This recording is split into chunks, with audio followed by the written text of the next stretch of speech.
کلا انہا تذکرہ،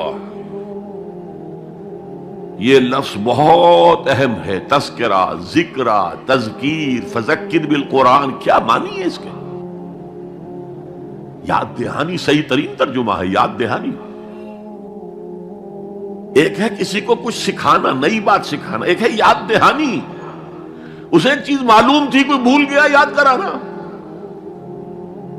جیسے آپ کے کسی دوست نے آپ کو بہت قیمتی قلم دیا تھا، آپ نے اسے بہت سنبھال کر اپنے ٹرنک میں رکھ دیا، اب سال ہا سال ہو گئے، نہ دوست سے ملاقات، نہ وہ یاد، اچانک آپ نے کسی روز ٹرنک کھولا اور وہ قلم آ گیا، تو آپ کو دوست یاد آ جائے گا کہ نہیں؟ اسی لیے قرآن آفاق و انفس کے لیے آیات کہتا ہے، ہم اپنی آیات دکھائیں گے تمہیں، نشانی جس کو دیکھ کر تم ہمیں پہچانو گے۔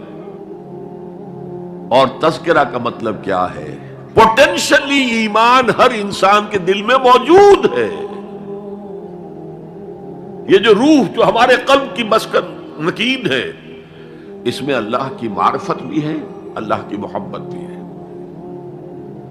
البتہ ذہول کے پردے پڑ گئے ہیں، بھول اور نسیان طاری ہو گیا ہے، ہم دنیا ہی کے اندر گم ہو کر رہ گئے ہیں، ہماری ساری دلچسپیاں دنیا سے ہیں، لہذا ہماری توجہ ہی نہیں ہے، ورنہ ہر انسان کے دل میں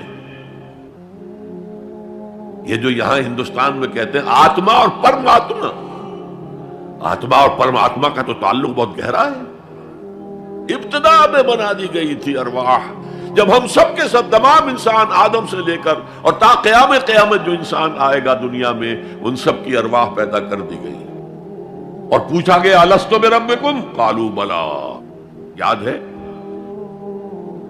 لہذا یہ تذکرہ ہے، یہ یاد دہانی ہے، تمہارے اندر موجود ہے، اللہ کی معرفت بھی موجود ہے، اللہ کی محبت بھی موجود ہے، لیکن کلا بل ران علی قلوبہم ما کانوا یعملون، ان کے دلوں پر زنگ آ گیا ہے اب ان کے اعمال کی وجہ سے،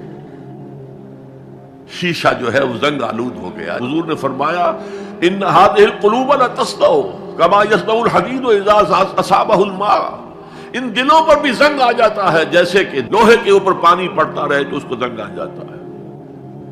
پوچھا گیا فما جلاؤها یا رسول اللہ، اے اللہ کے رسول ہماری تلواروں کو زنگ لگتا، ہم پالش کرتے ہیں، سیکل کرتے ہیں، وہ پھر چمک اٹھتی ہیں، تو دل پر اگر زنگ آ جائے تو اس کا علاج کیا ہے؟ دو چیزیں فرمائی، کثرت و ذکر الموت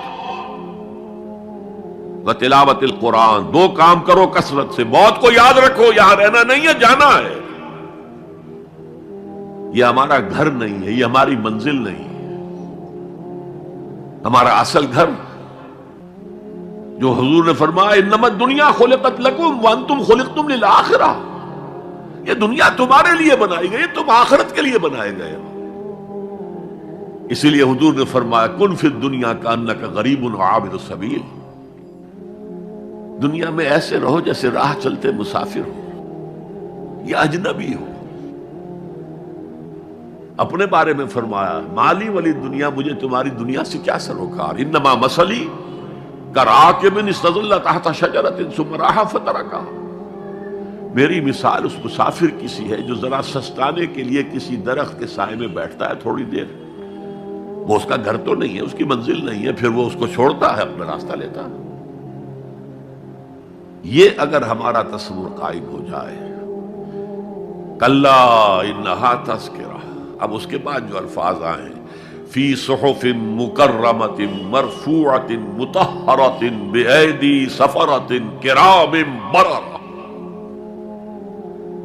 یہ جو قرآن ہے، جو تذکرہ ہے، یہ بڑے ہی انتہائی پاکیزہ صحیفوں میں ہے،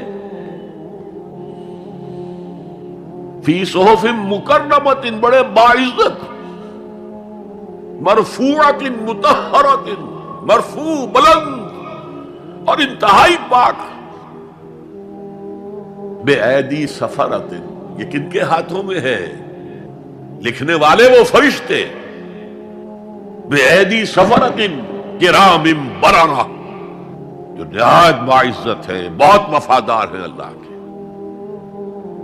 یعنی اصل قرآن کہاں ہے؟ لوح محفوظ میں ہے، اصل قرآن کہاں ہے؟ ابھی اگلی اب جو پڑھیں گے ہم، کتاب مکنون، چھپی ہوئی کتاب کے اندر ہے۔ اصل قرآن کہاں ہے؟ وَإِنَّهَا لَفِي أُمِّ الْكِتَابِ لَدَيْنَا لَعَلِيٌّ عَظِيمٌ، یہ تو اس ام الکتاب میں جو ہمارے پاس ہے بہت بلند ہے اور بہت عظمت والا ہے۔